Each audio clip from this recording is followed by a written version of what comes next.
Mrs. Jansen, seconded by Mr. Lawton, moves for leave to introduce a bill entitled An Act to Amend the Criminal Code Medical Assistance in Dying. The motion is deemed adopted.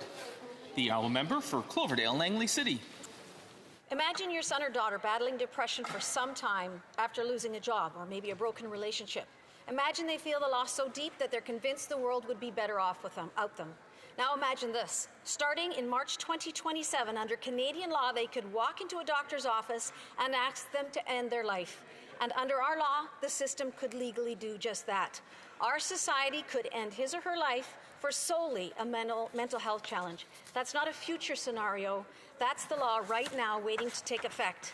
The Liberal government has already had to delay this law twice.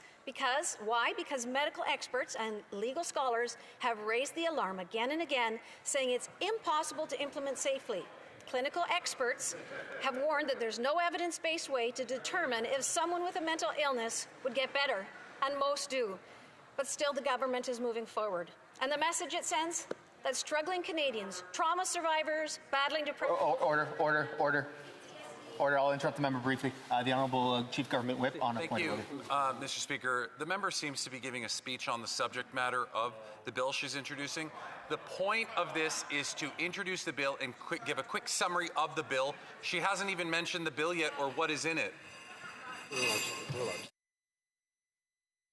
I thank the member for the intervention. We do allow a brief summary and explanation of the bill. The member is well within her time at this point. Order. The honourable member for Cloverdale, Langley City, carry on where she left off. The message it sends that struggling Canadians, trauma survivors, those battling depression, schizophrenia, PTSD, are being told that death is a solution we're now willing to offer in response to a life of suffering, often compounded by harm this very society has caused them. That's not health care. That's not compassion. It's abandonment. Mental illness is treatable. Recovery is possible, but only if we show up and help. Mr. Speaker, Canadians are watching, and they need us to stand up for life, for dignity, for hope. It's my honour and privilege to rise today and introduce an act to amend the Criminal Code on medical assistance in dying. Mrs. Jansen, seconded by Mr. Lawton, moves that this bill be now read a first time and be printed. This motion is deemed adopted. First reading of this bill, première lecture de ce projet de loi. When shall the bill be read a second time?